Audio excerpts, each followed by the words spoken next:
This is going to be a bit of a different talk than you've had all day, because I'm not at all going to do any technical stuff. So this is the moment when you leave the room. Otherwise, I normally talk to enterprise people about mobile apps for business in general, Android specifically, and why they should use it. So today I talk to Android people about why they should work in the enterprise business, and why I think this is the most challenging and fulfilling job you can get. So my world today is completely upside down. Bear with me, I'll try to take you along this road down the rabbit hole of enterprise mobility. You see our logo up there, and I believe I have to just quickly explain who we are. We are the Circlong Group. We are 4 companies distributed across Germany, Cologne, Hamburg, and Göttingen. 2 are in Cologne. On the left-hand side, you can buy the hardware, for example, from Zebra. On the middle part, the guys in Hamburg, they will supply you with a complete wireless infrastructure for a warehouse, retail, and other things. Circlong DFF is my initials backwards, is the company I founded, is the software part of the group, and MD, Mobile Data, is doing staging and things like that. So this is what we do as a group. And we've been doing mobile apps since the 1990s. Some of you might remember things like Casio OS or Windows CE. Yeah, someone's raised there. And we used to work with 32 megabytes of memory, and our group has been doing this for these brands. If you're from Germany, you will recognize that most likely if you're going into a supermarket, most of your data will have been processed through our system. Most of the food you buy will have been scanned by one of the scanners we equip with software. If you look at parcel delivery and also big box delivery, what is called 2-people handling is also done by us. We have last year, without disclosing the customer, together with Zebra, sold 48,000 devices in one customer. So once again, we have been doing mobile apps, and I was really amazed by the talk, especially by John, of what is possible today, and I will try to somehow take you along what we still have to work with. Just once more quickly, that's us. And yes, we're hiring, but that's something different. About me, I was born 1975, so I'm also already an old-timer. My first computer was an HP 85. The first computer I owned was a VC20 with 20 kilobytes of RAM. This is not staged. This is what we do on 4th of May. Most of the company, not all of them. I've been leading enterprise projects since about 2000. I have 2 daughters who already started to code, and I'm very proud of that. I like to go mountain biking, and as was stated before, yes, I work on a DeLorean. What I want to tell you today is some of the true stories that happen in the enterprise market. Happened to me, will happen to you once you get in there. So the first thing you need to do in this case is to define what is the enterprise app. For this talk, and for what we've been doing most of the time, let's define it as a standardized or customized software solution for corporate, non-public use. No customer will ever use one of the solutions I'm talking about today. Mostly not on bring your own or public devices, but on devices like from Zebra. Ruggedized devices with a scanner, with an NFC reader, with an RFID reader for industrial use. So most of our projects also always involve heavy scanning. Now, here's just a few examples of the things we've done. On the left-hand side, you have Leckerland. That is Windows Mobile 2007. 2 years later, we did that also for their colleagues in the Netherlands. They liked black, whatever. This actually is a new release we just did this year for a Motorola, Zebra, a Motorola 9030 device, which is still running Windows CE for Metro Group. These 2 you can see are Android, and one of the things you have to keep in mind if we're talking we've seen what is possible with the devices and management software. We, in our installed base, have still more than 50% of our customers on Windows CE and mobile. So on the one hand, that is insane in support, but on the other hand, for you guys, for us, it is a great opportunity to take them, basically bring them to today. So if you're talking enterprise apps, and I know we have a great community here. We've been talking what we can do and good for the world. But if you're working for enterprise companies, forget about doing things that are good for the world. These guys do it to reduce costs. They do it for the money.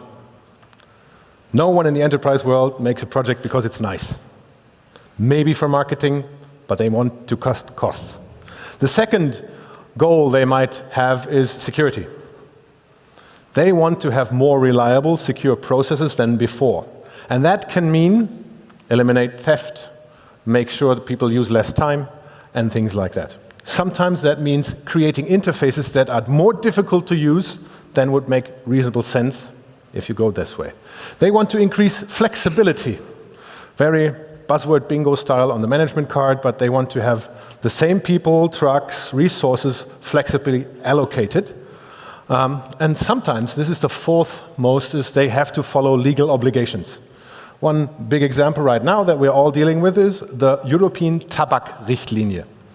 The European lawmakers have decided that you have to be able to track each and every single packet of cigarettes from the point of production to the point of sale, through every step. Not talking about the Stange, as we call it, but about a single pack of cigarettes. Also, their motivation is to avoid tax fraud. So once again, only money. And so all of our customers, you've seen everywhere where you can buy a box of cigarettes, has to implement that new rule. And the only way to be able to do this is by scanning each and every single packet of cigarettes. And last not least, and this is where I am happy that at least sometimes ecology now, corporate social responsibility sometimes is a goal, but if I had to describe which is the order of the goals of our customers, this is exactly the order and they work with. So this is what we have to deal with, even if we want to do something else. One very big differentiator for our users is, and this is a great responsibility for us as software people, is most of you come from the world where people want to use your solution. Snapcar, I've talked to the guys yesterday evening. That's a solution for my private life. I can easily grab a car. Maybe even Uber, although they're not the nicest guys. I want to use it. I have a personal benefit. If I work at Rewe Group, I must use this software. So you have, from the point of user perspective, a completely different approach. These guys, you can get with great interfaces. These guys have to adhere to a certain process that may not be the most effective one in terms of user interface or user behavior. And that's also true, you have to keep in mind, the apps that we make for the private user are meant to give you a personal benefit. Things are easier. For a corporate user, things must not be easier. They must be cheaper, faster. You have to work harder. So, once again, if you're working in this business, this means you as a developer have a great responsibility to bring these both worlds together. And you have a chance to do that. You can beat the corporation and still make it usable. I'll get to that. Okay, one of the things you also have to live with is hardware life cycles. Both of these devices we still have in the field. Both. And we have a regular, I think we have a 5-year life cycle for the investment. So you have our customer who invests and wants to run hardware for 5 years. So once again, you see on the right-hand side, this is the TC75 from Zebra. And we still, even out of those, have more than 50% on KitKat and Lollipop. I'll get to why we didn't upgrade on those. This is basically because of security. My favorite word, and if you're like me, sitting down with the customer discussing what you can do with technology, and the customer says, what you should do is, this is your biggest enemy, legacy. It's an unavoidable end boss. And it consists of different legacy parts. First part is system legacy. When you're working in the enterprise environment, you most likely will replace an existing piece of software. Replacing a piece of software that people have been using for a while means they have to change how they work. People hate change. So unless you're able to convey to them that what you do next is way better for them, you will have to overcome a barrier there. The second one is infrastructure legacy.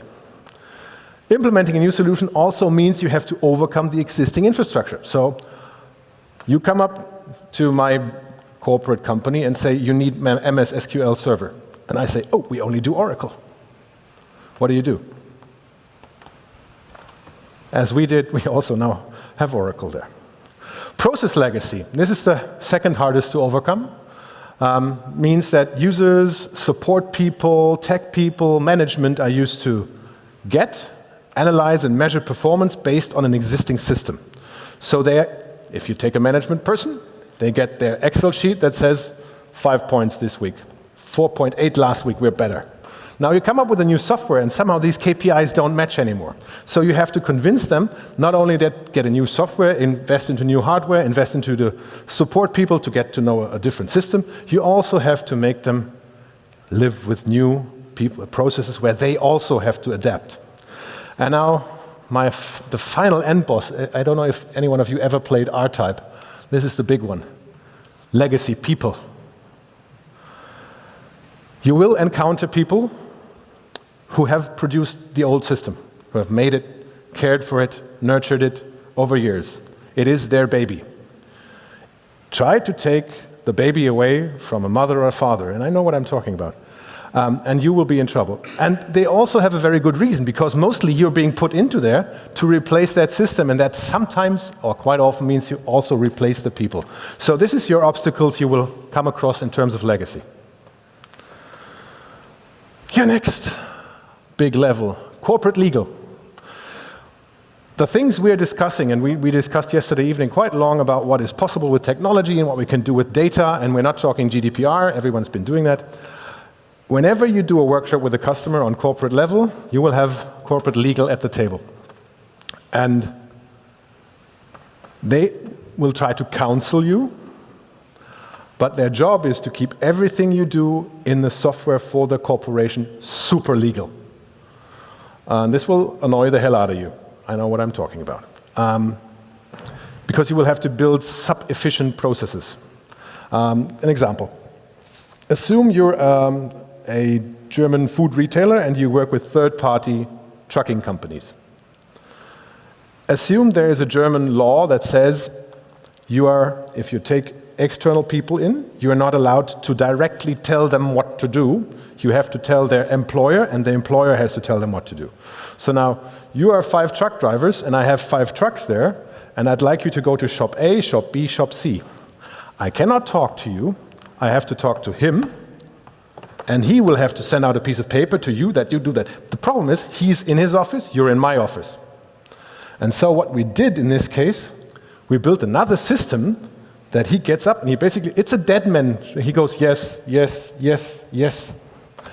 So this is what happens if you're sticking really to the legal side. You will also have to, and I mean that, document every frickin' change you do to the software. And I'm not talking about we have a new feature. I'm talking about we moved that button, we changed the label on this button. In the example I just gave you, the logo of my food retailer does not appear on their software. Every of my truckers has the logo up there, it has a different process. So you have to document every of these things. And you have to bypass a legal gateway whenever you come up with an update. You will have to run this by. So up to now, you're asking yourself, didn't he say it's good to work in enterprise? Yeah, I'll get there. Okay, there's another thing that's quite German-specific. Have you ever heard of the Workers' Council? If you're in Germany, if you're changing how people work in a sizable corporation, they have a say in it. And on this, I say that's good. It's good that they have a say in it. The question is, what happens? I remember sitting in a big meeting with 20 people and for talking about GPS position, storing, maybe giving people information about where someone is. And I remember quite vividly the head guy saying, the head honcho of the Workers' Council saying, any of the things you just said will never happen in this company. And I had prepared, 20 sheets and how we're going to do this, and he just said, not going to happen. And the thing with the Workers' Council is, it did happen. He just had to get something from the process. So it can go from road closed to, you're doing a detour and maybe expect delays in the project. But keep it in mind, once again, it is important to protect the workers, because what we can do with technology today in terms of analysis, might not be fair. So, okay, one more negative thing, security. We have been working together with industry leaders like Zebra for a while, and if I come up to a person and say, okay, this is the device I'd like to use. I'll go back one example, 2015. We were talking 2,000 devices, once again, maybe in the food sector, maybe somewhere else, 2,000 devices, 2015. And I said, let's go Android. And the security people from the IT department said, no, Windows Mobile. And I said, you are going to buy 2,000 devices with Windows Mobile in 2015? And they said, yes, we will. And I said, you know that you're going to replace them in 3 years or 4? Yes. And the answer was, security-wise, our organization is not able to support Android. So we created a new software where we already ran several Android applications on Windows Mobile. So this is you're not getting the hardware. You're not getting this data. This is also quite nice. We have customers, once again, from the transport logistics part, where you can log on with your name and your password or your PIN.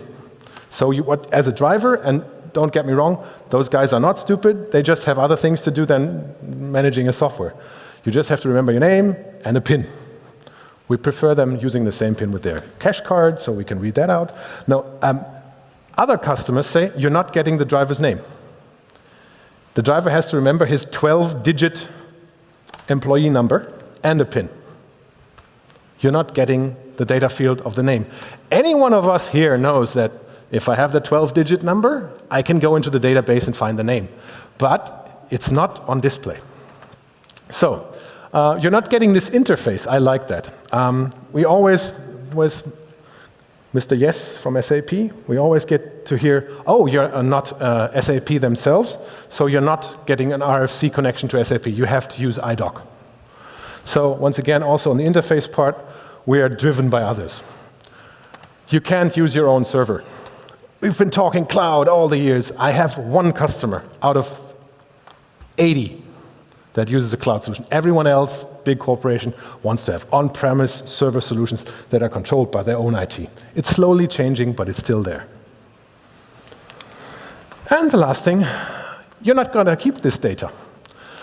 You won't believe the hoops we have to jump through on some projects. One of the hoops is, you can track the driver's position of the last 24 hours, and you can look at it for a week if there was an incident.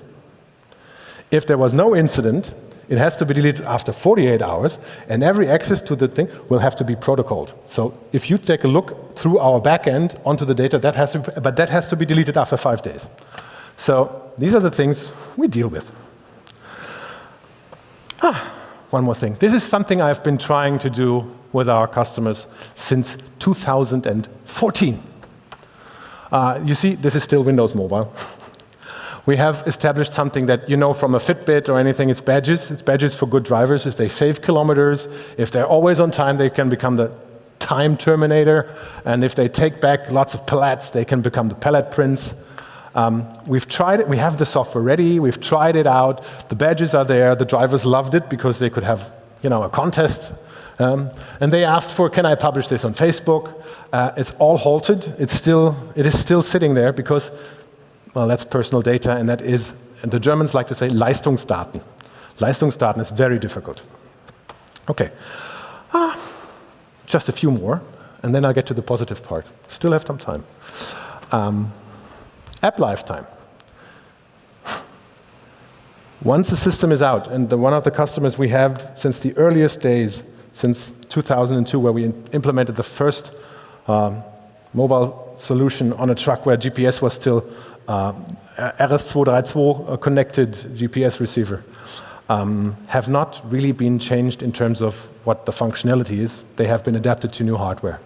So we have to live with a never touch a running system idiom.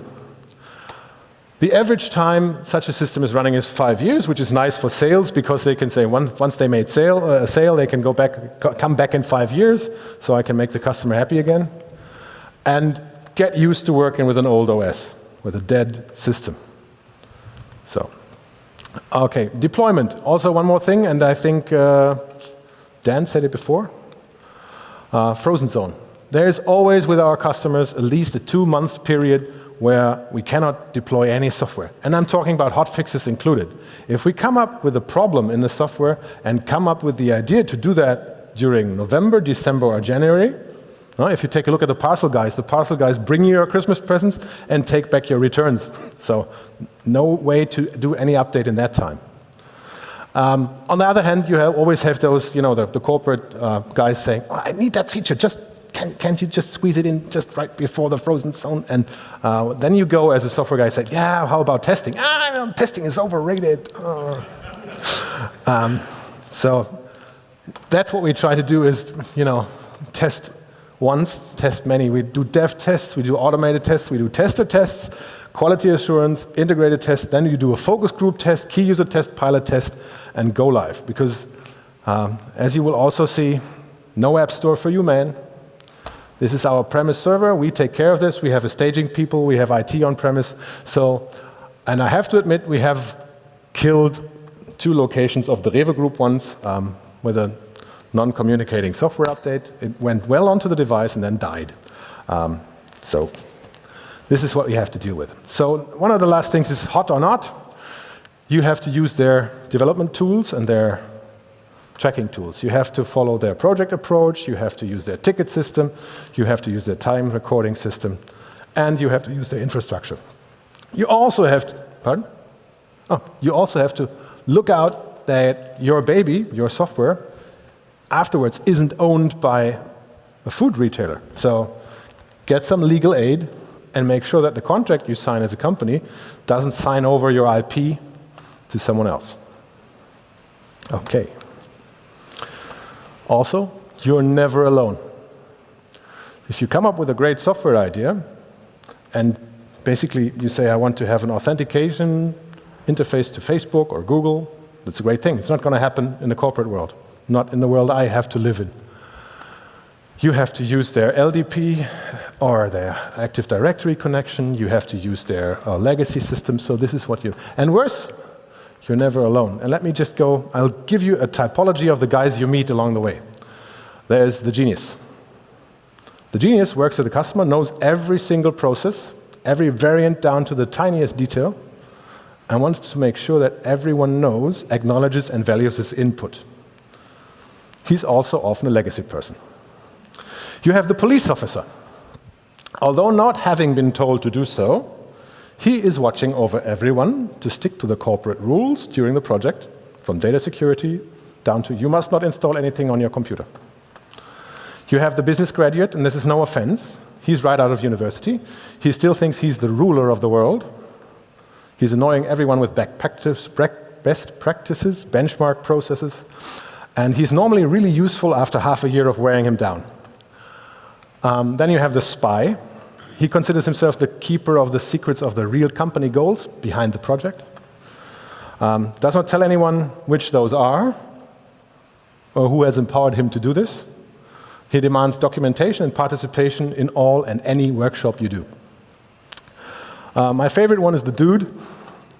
He does not care if the project flies or not. He's just been assigned to it, hates being in the meetings, and he's often quite close to retirement.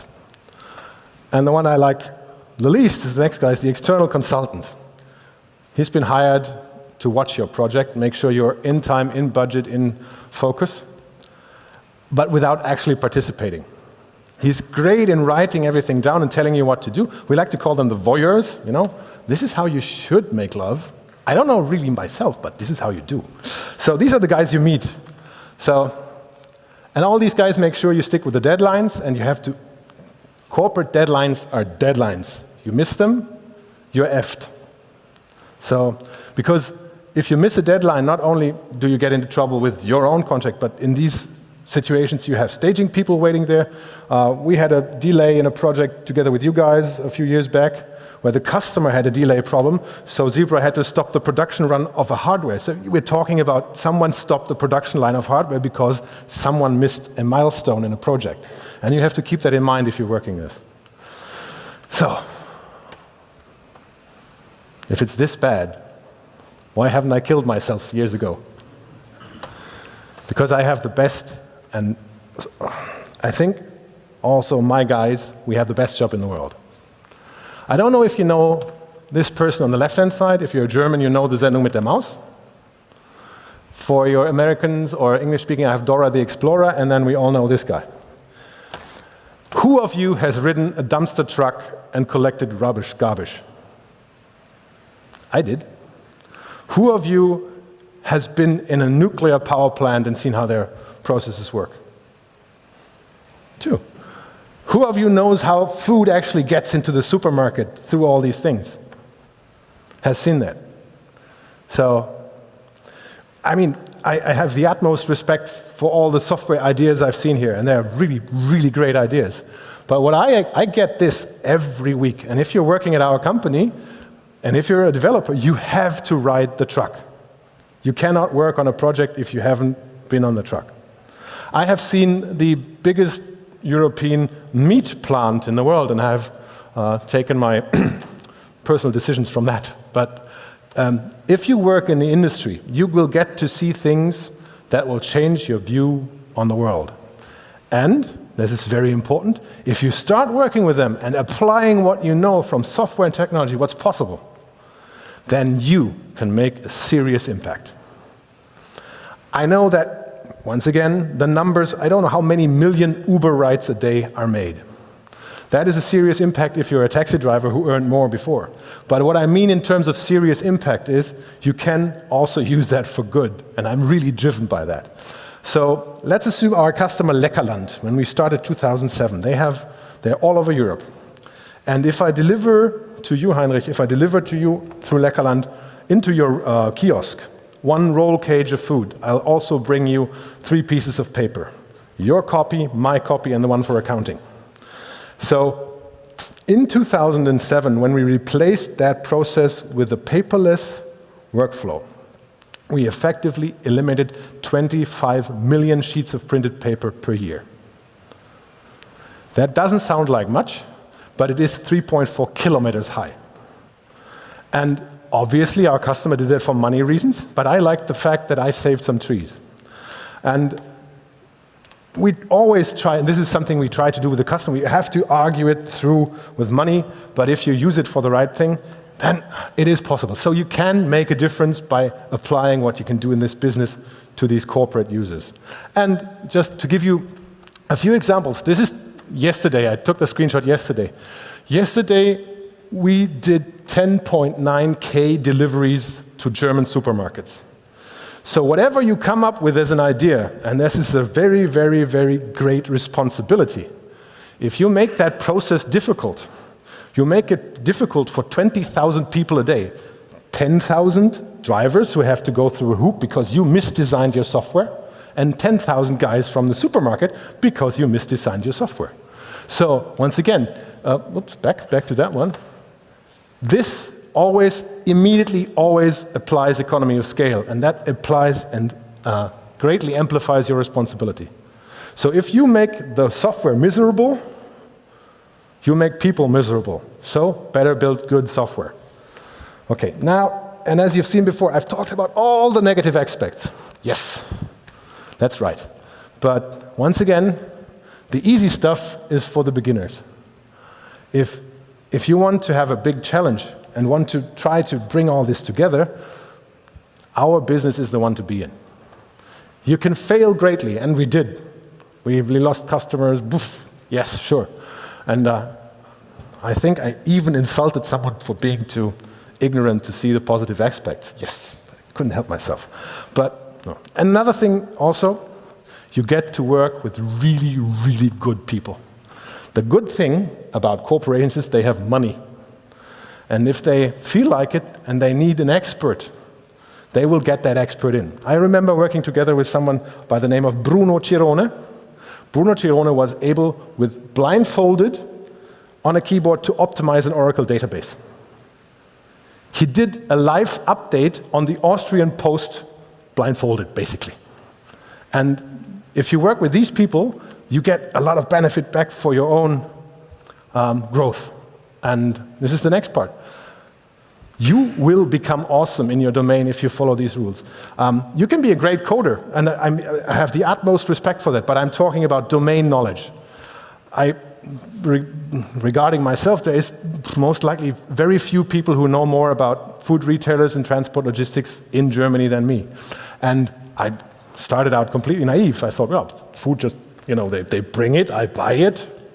And to this day, no, that's not true. They do a lot of things. And another thing, I think I was able to show you how many opportunities are in this business. So you can make some good money there. And once you have established, and going back to that, when you have established yourself as a good team of experts, your customer will use you for that project, the next project, and the next project. And they will begin to trust you. They will begin to trust you with more, because this is, for me, the ultimate goal. The top stuff is what they want. User benefit, social benefit, a new approach, maybe advanced technology and long-term use. These are the things that I'd like to have in such a project, and I, to this day, say we have done that a few times. And before going, I'll want to show you. This is, for me, the Godmode if you achieve this one. Now, if you take the great solution and bridge that with the consumer world, you have an awesome solution. Do I have another minute? Okay, I'll just show you what I mean with this. And bear with me, it is a marketing video and it still hasn't, but it is something I want to show you how you can bridge those two worlds. Maybe turn up the volume. And Bist du Spediteur? Willst du dein Smartphone im Workflow deines Auftraggebers einbinden? Mit ARRIView Lights ist das kein Problem. Alles, was du brauchst, ist ein Handy und ein QR-Code von deinem Auftraggeber und schon kannst du loslegen. Nachdem du dich angemeldet hast und die Tour geladen ist, zeigt dein Smartphone eine Tourenübersicht an. Eine Detailansicht aller Stopps erhältst du bequem per Klick auf das Feld Aufgaben. Jede Kundenadresse ist hinterlegt und so kannst du dich mit einer Navi-App deiner Wahl ans Ziel führen lassen. Bist du mal zu spät dran, hilft ARRIView Light auch. Melde deine Verspätung einfach per Klick. Hast du beim Kunden alle Paletten abgeladen, bestätigt er dies mit seinem Namen und Unterschrift direkt auf deinem Handy. Sobald du jeden Stopp abgearbeitet hast, kannst du die App einfach schließen und bist fertig. okay, so what was the idea behind this? We have a customer, or several customers, that during Christmas and Easter, or as we Germans call the time when there's no food in the supermarket, need to have extra trucks on the road. So they rent trucks. And that means they have to also equip them with a big device that we have with scanners and so forth. And that sometimes doesn't work. So they create paper, and So we said, okay, we know your big process. How about you define the 5 core processes you need for us? And the guys can use their own phone when they come in, and we'll make sure that we implement some piece of software in between so that your IT is protected and that all the stuff you need in terms of reporting is still done. And so to this day, one of our customers now is running 15% of all their tours through this. So this is what I mean. If they trust you long enough, they can get you there. Nope, not again. And how far am I along? It's okay. You want one more example? Anyone? Okay. So this is ARRIView Lite, and this is actually quite successful. The next thing I'll show you is another video, but bear with me. This video is not a marketing video. That's an internal video. Our developers, we always go into reclusion in the Harz Mountains. Any one of you knows that. There's not much to do there. And they had we had a problem because we are distributed across so many offices, and because we're technology people, we try to solve organizational problems with technology. And so the developers decided they wanted to do the video on how this thing works themselves.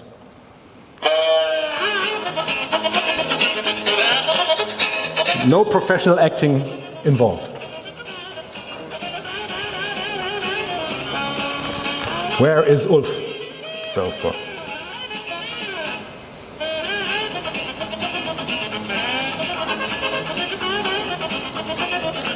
something that happened regularly was, where is that person?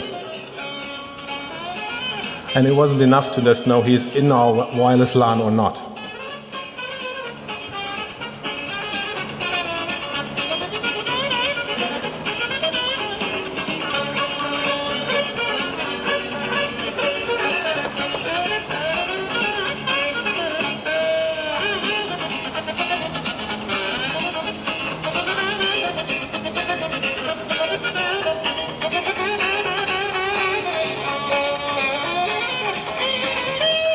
Are you again looking for Ulf?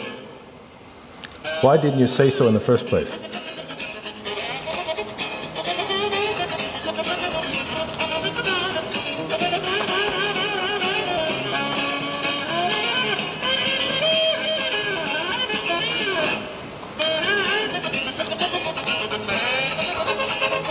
And that's Ulf. Okay, so now what did we do? We used iBeacons. Every one of our offices now under the central table has an iBeacon. So if I move into my office, my phone checks against that iBeacon, tells the central server Felix has just arrived in his office. I go outside of my office to meeting room number. Our meeting rooms are named Battle Bridge and Main Bridge. If I enter Battle Bridge, it will tell everyone I'm in Battle Bridge. Now that was just the beginning. So what happened from that point forward is now that one of our guys likes to code on Telefonanlagen, phone Anlagen. So now, if I move from my office into Battle Bridge, my calls will walk with me. If I sit down in my car, which has also got an iBeacon, it will tell someone that I didn't fill out the Fahrtenbuch last time. And from this point, we took it one place further and are now doing with one of our retail customers an indoor locationing part with virtual Bluetooth beacons where we also basically take an inventory scan, and that will tell you where the devices are. So this is one of the things. And I'll just jump over that one and just give you the last screen. Where is it? This one is good for next time I come around. But what I also wanted to show you is not this one. As I said, and I tried to convey that to you, it is hard. Maybe it is more difficult or strange than working on your own or just creating a consumer app. That's what I think. But it's quite rewarding, and it offers you a great chance. And as I said, we're hiring. So if you ever come by and you ask me for my car, this is what we try to find people with. You'll find a lot of Lego in our office. And yes, that's my car. And this is what we're running in the cinemas to get people to work at our place. All the people we have can participate greatly in impacting how in Germany food and packages are brought into the store. So I'm asking you to come to the dark side because we have the cookies. Thanks, Felix.